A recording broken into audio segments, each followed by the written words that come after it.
मान लो एक एक्सीडेंट में तुम्हारी टांग टूट जाती है। क्या तुम एक्सपेक्ट करते हो कि अगले ही पल तुम उठ के चलने लगोगे? नहीं ना। यू नो कि इसे हील होने में वक्त लगेगा और एफर्ट भी। बहुत सा दर्द भी होगा। डॉक्टर तुम्हें अलग अलग चीजें ट्राई करने को कहेगा, जैसे फिजियोथेरेपी, मेडिकेशन या प्लास्टर लगाना होगा।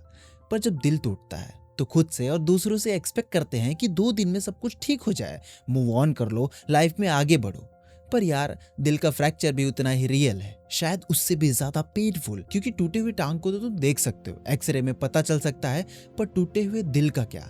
कैसे खुद को समझाओगे और इस दुनिया को कैसे बताओगे? रातों की नींद उड़ जाती है, तुम उनका नाम सर्च करना चाहते हो सोशल मीडिया पे, तुम देखना चाहते हो कि वो क्या कर रहे हैं, किसके साथ है, क्या वो भी तुम्हें याद कर रहे हैं या नहीं।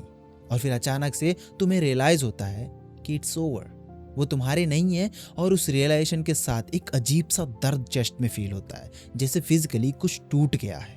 ब्रेकअप सिर्फ एक इमोशनल इवेंट नहीं है, ये एक फुल बॉडी एक्सपीरियंस है। तुम्हारा दिमाग, तुम्हारा दिल, तुम्हारी बॉडी, सब कुछ अफेक्ट होता है।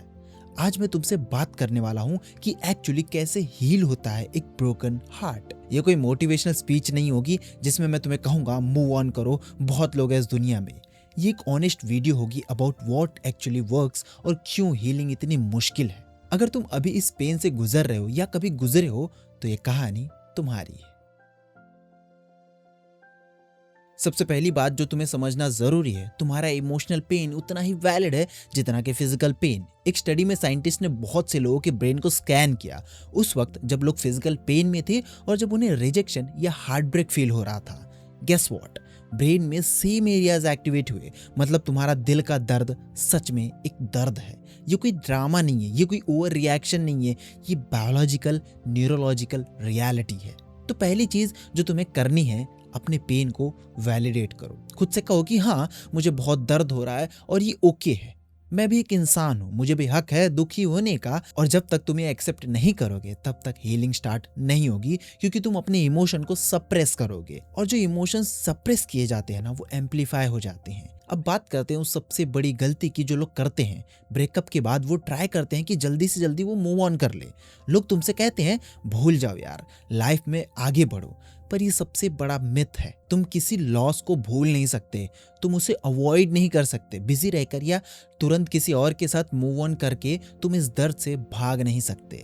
वो सिर्फ थोड़ी देर का डिस्ट्रैक्शन होता है, हीलिंग नहीं। तुम्हें उस लॉस का गम मनाना पड़ता है, बिल्कुल वैसे ही जैसे किसी अपने के चले जाने पे होता है। क्योंकि ब्रेकअप भी एक तरह का एंडिंग होती है, उस रिलेशनशिप की, उस फ्यूचर की जो तुमने सोचा था, और तुम्हारे उस वर्जन की जो तुम उसके साथ थे। तुम्हें खालीपन सा महसूस होता है। ब्रेकअप के बाद तुम्हें लगता है कि तुम बिल्कुल अकेले हो, क्योंकि जो पर्सन तुम्हारा क्लोजेस्ट था वो अब नहीं है। तुम्हारे पास कोई और नहीं है जिसे तुम अपनी हर छोटी बात शेयर कर सको। पर एक बात बताऊं, ये लोनलीनेस हमेशा के लिए नहीं है, पर ये जरूरी भी है। भला क्यों? वीडियो में बने रहो, आगे बताता हूं। ब्रेकअप के बाद सबसे बड़ी प्रॉब्लम ये होती है कि हमारे दिमाग में सिर्फ अच्छी मेमोरीज हाईलाइट होती रहती हैं।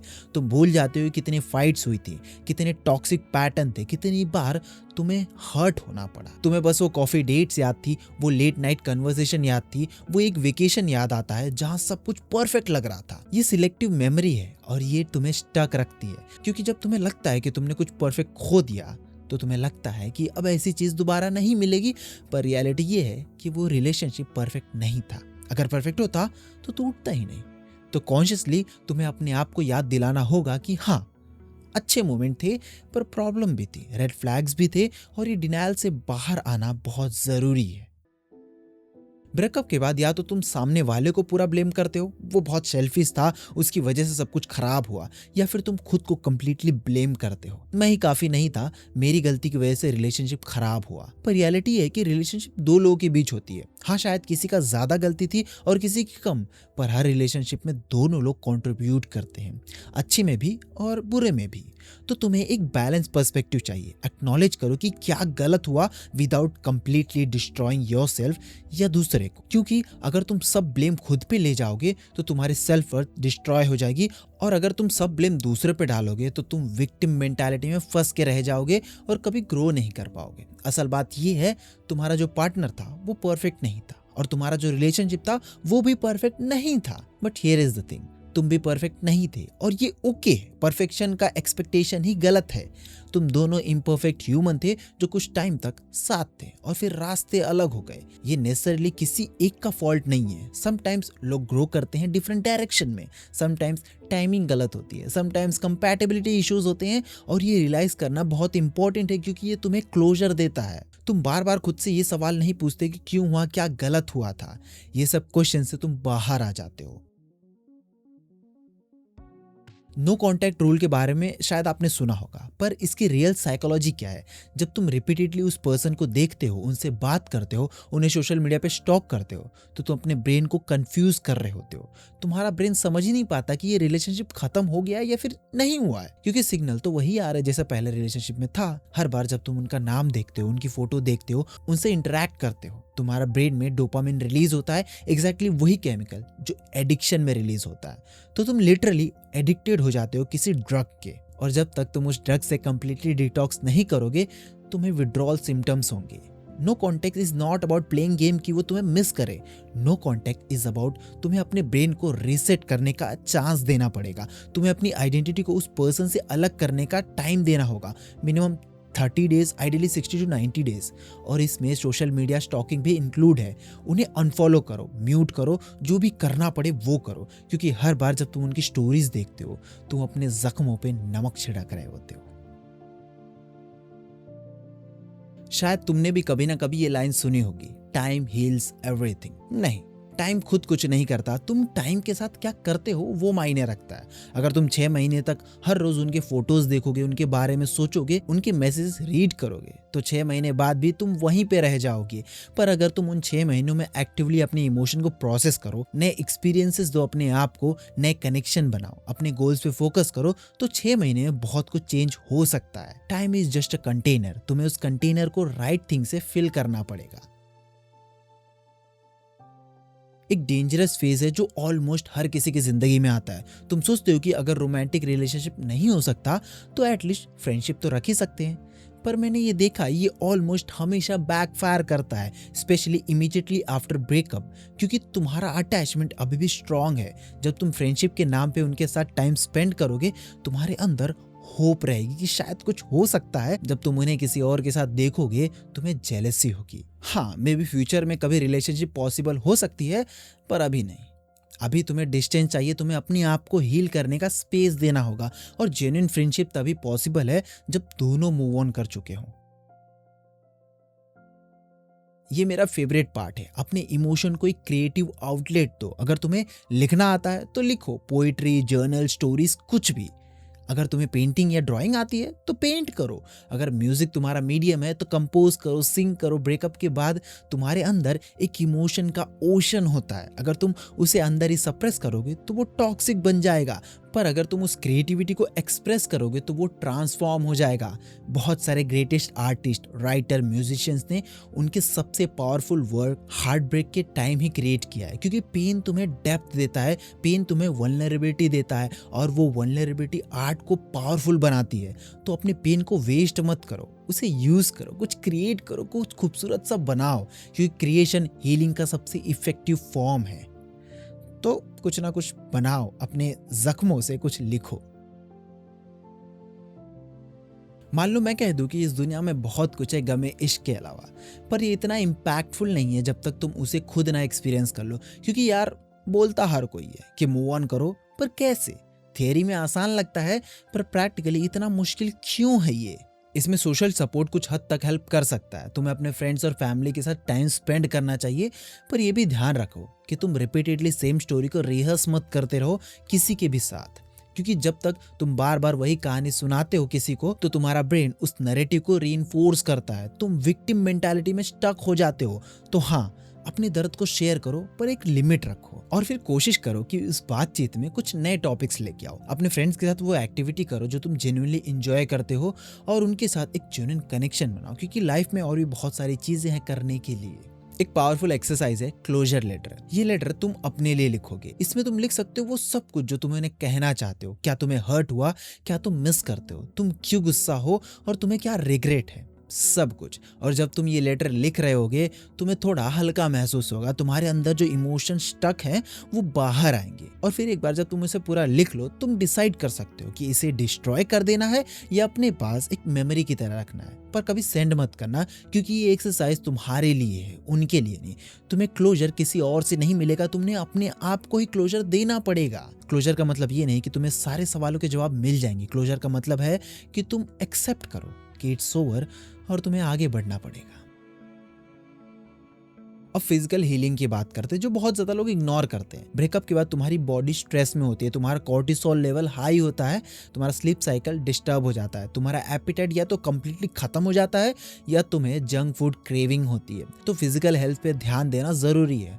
हर रोज थोड़ा एक्सरसाइज करो, वॉकिंग भी चलेगी, क्योंकि जब तुम मूव करते हो तुम्हारा ब्रेन में एंडोर्फिन रिलीज होता है जो नेचुरली तुम्हें बेटर फील कराता है। ये छोटी छोटी चीजें लगती हैं पर ये फंडामेंटल है हीलिंग की प्रोसेस में। आइडेंटिटी रिकंस्ट्रक्शन सबसे इंपॉर्टेंट पार्ट है हीलिंग का। ब्रेकअप से पहले हम थे, अब मैं हूं। तो खुद के साथ सवाल करना जरूरी है, मैं कौन हूं, मैं क्या चाहता हूं, मेरी हॉबीज क्या है, मेरे गोल्स क्या हैं। थोड़ा इम्तियाज अली टाइप का स्क्रिप्ट लग रहा है, पर हाँ, ऑफन रिलेशनशिप में हम अपनी इंडिविजुअल आइडेंटिटी को कॉम्प्रोमाइज करते हैं, हम वी थिंकिंग में आ जाते हैं। तो अब ये अपॉर्चुनिटी है रिडिस्कवर करने की अपने आप को। वो काम करो जो तुम करना चाहते थे पर नहीं कर पाए, वो हॉबी स्टार्ट करो जो तुम्हें इंटरेस्टिंग लगती थी, वो गोल्स परसीव करो जो तुम्हारे थे इंडिविजुअली, क्योंकि जब तुम्हारा स्ट्रॉन्ग सेंस ऑफ सेल्फ होगा तभी तुम जेन्युइनली मूव ऑन कर पाओगे। क्योंकि इसके पहले तुम खुद की प्रायोरिटी पे नहीं रखते थे। This is the time to think about yourself. You need to think about your happiness. You are the problem. एक uncomfortable truth, sometimes you were the problem to.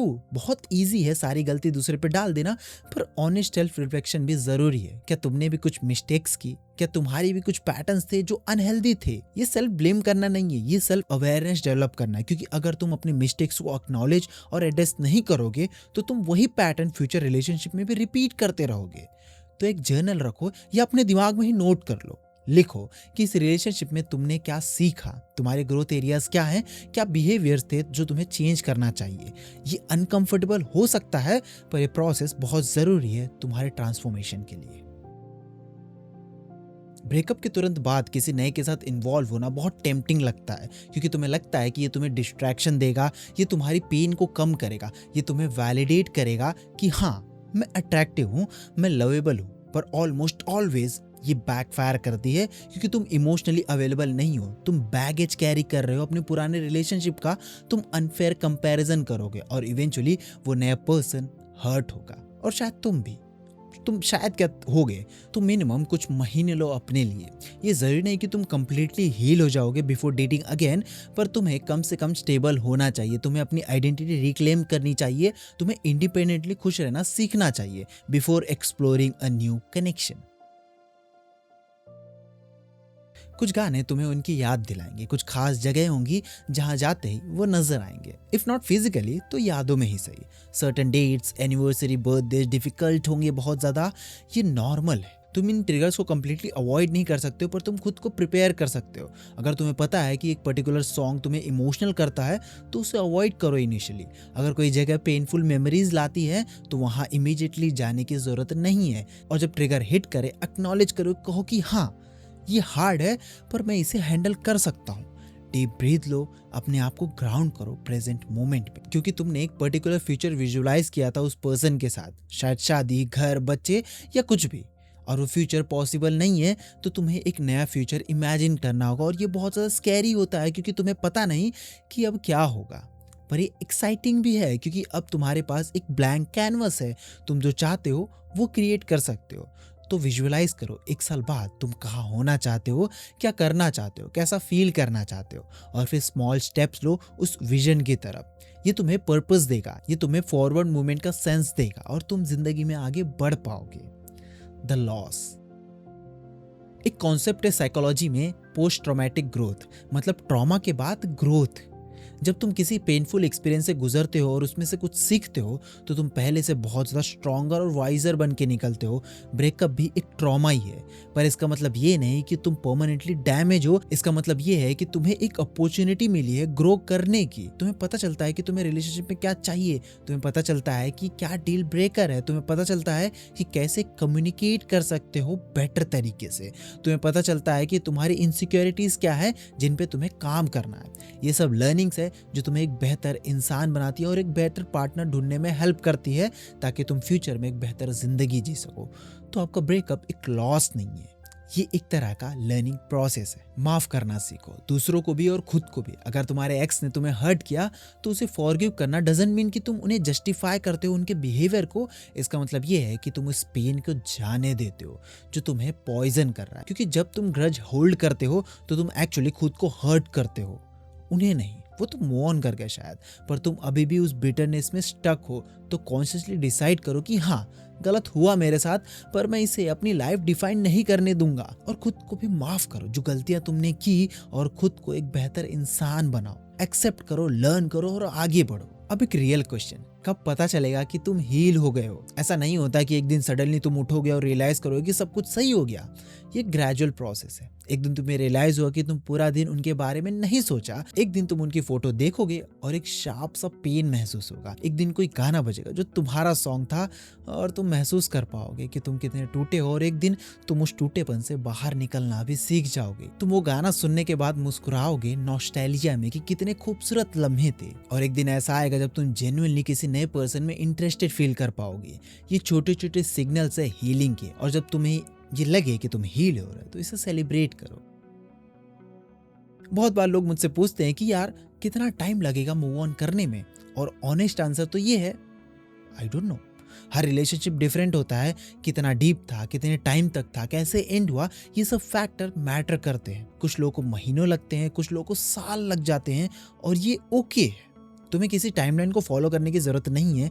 तुम्हें कंपेयर करने की जरूरत नहीं है कि मेरा दोस्त तो बहुत जल्दी मूव ऑन कर गया, मैं क्यों नहीं कर पा रहा हूँ।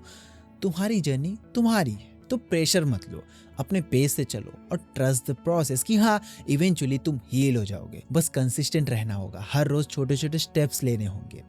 ग्रैटिट्यूड डिस्पाइट पेन, मेरे शब्दों में कहूँ तो बर्बादी में मुस्कुराना। इसका मतलब ये नहीं कि तुम फेक पॉजिटिविटी दिखाओ। इसका मतलब ये है कि पेन के साथ साथ तुम एक्नॉलेज करो कि लाइफ में और भी चीजें हैं जिनके लिए तुम खुश रह सकते हो। उन चीजों को देख के मुस्कुराओ जिनके लिए तुम ग्रेटफुल हो। ये छोटी छोटी चीजें हो सकती, एक अच्छा कप ऑफ चाय, एक फ्रेंड का मैसेज, एक सनी डे, एक बहुत ही खूबसूरत दिन। आई नो ये सुनने में थोड़ा ओवर एग्जैजरेट लग सकता है, पर जैसा कि मैंने कहा, कुछ चीजें शब्दों में इतनी इंपैक्टफुल नहीं होती पर रियल लाइफ में बहुत ज्यादा काम आती है। ये प्रैक्टिस तुम्हारे ब्रेन को रिवायर करती है। तुम्हारा ब्रेन नेचुरली नेगेटिविटी बायस रखता है, स्पेशली जब तुम हर्ट हो। ग्रैटिट्यूड प्रैक्टिस उस बायस को बैलेंस करती है। ये तुम्हें रिमाइंड कराती है कि लाइफ कंप्लीटली टेरिबल नहीं है, सिर्फ कुछ एस्पेक्ट्स में पेन है और इसे तुम हील कर सकते हो। एक last important point, being single is not a punishment. Society ने हमें सिखाया है कि तुम्हें किसी के साथ होना चाहिए टू बी कंप्लीट, पर ये गलत है। तुम ऑलरेडी कंप्लीट हो। एक रिलेशनशिप तुम्हें कॉम्प्लीमेंट कर सकती है पर कंप्लीट नहीं कर सकती। तो सिंगल होने को एक वेटिंग पीरियड की तरह मत देखो जब तक नेक्स्ट पर्सन ना मिल जाए। इसे एक फेज की तरह देखो जहां तुम ग्रो कर सकते हो, एक्सप्लोर कर सकते हो, अपने आप में इन्वेस्ट कर सकते हो। क्योंकि जब तुम कंफर्टेबल हो अपने साथ, तुम खुश हो खुद के साथ अकेले में, तभी तुम किसी और के साथ जेन्युइनली हेल्दी रिलेशनशिप बना सकते हो। वरना तुम को डिपेंडेंट हो जाओगे और वो हेल्दी नहीं होगा, वो टॉक्सिक रिलेशनशिप में बदल जाएगा। और हाँ, प्यार फिर से होगा। मैं जानता हूँ अभी तुम्हें नहीं लगता, अभी तुम्हें लगता है कि बस हो गया, अब और नहीं, किसी पे ट्रस्ट नहीं करूंगा, अब कभी किसी से प्यार नहीं करूंगा। पर ये तुम्हारा हर्ट बोल रहा है, तुम्हारा दिल नहीं। इवेंचुअली जब तुम हील हो जाओगे तो तुम्हारा दिल फिर से ओपन होगा, तुम फिर से वल्नरेबल होने की हिम्मत करोगे। क्योंकि प्यार करना ह्यूमन नेचर है, हम कनेक्शन के लिए बने हुए हैं। तो एक दिन जब तुम रेडी होगे, तुम्हें कोई मिलेगा और तुम्हें तब रियलाइज होगा कि तुम्हारा पास्ट ब्रेकअप नेसेसरी था to bring you to this person. कभी कभी हमें जिंदगी में जो चीज़ें गलत लगती हैं वो हमें राइट डायरेक्शन में पहुंचा सकती है। एक बात याद रखना, हीलिंग कभी लीनियर नहीं होती। कुछ दिन अच्छे होंगे, कुछ दिन तुम्हें लगेगा कि तुम सब कुछ भूल गए, और फिर अचानक से एक ट्रिगर आएगा और तुम वापस स्क्वायर वन पे फील करोगे। ये नॉर्मल है। हीलिंग स्पाइरल की तरह होती है। तुम आगे बढ़ते हो, थोड़ा पीछे आते हो, फिर आगे बढ़ते हो। ओवरऑल डायरेक्शन फॉरवर्ड है, चाहे जर्नी जिगजैग ही क्यों ना हो। तो अगर एक बुरा दिन आए तो अपने आप को जज मत करो, खुद से ये मत कहो कि मैं वीक हूँ, मैं हील नहीं कर पा रहा हूँ। खुद से कहो कि मैं ह्यूमन हूँ और आज मुश्किल दिन है, ये ओके है। सेल्फ कंपैशन रखो। तो अभी इस मोमेंट में अगर तुम्हारा दिल टूटा है तो उसे फील करो, रोना है तो रो लो, स्क्रीम करना है तो कर लो, पर साथ में ये भी याद रखो तुम हील करोगे। तुम्हें नहीं पता कब, पर करोगे, क्योंकि हम इंसानों की एक खूबसूरत बात है कि हम रेजिलिएंट होते हैं। हम टूटते हैं पर हम वापस जुड़ते हैं, और जब वापस से जुड़ते हो तो तुम पहले से ज्यादा खूबसूरत बन जाते हो, क्योंकि तुम्हारे क्रैक्स में गोल्ड है, वो विजडम है, वो स्ट्रेंथ है जो पेन से आती है। तो अपने ब्रोकन हार्ट को हील करो एक मुस्कुराहट के साथ, क्योंकि तुम डिजर्व करते हो हील होना, तुम डिजर्व करते हो खुश रहना, और तुम डिजर्व करते हो प्यार, सबसे पहले अपने आप का और फिर किसी और का। तुम्हारा टाइम आएगा, बस अभी अपने आप पे फोकस करो एंड ट्रस्ट द प्रोसेस, क्योंकि ये दर्द भी गुजर जाएगा। मुस्कुराते रहो जनाब, क्योंकि ये मुस्कुराहट तुम पे बहुत जचती है।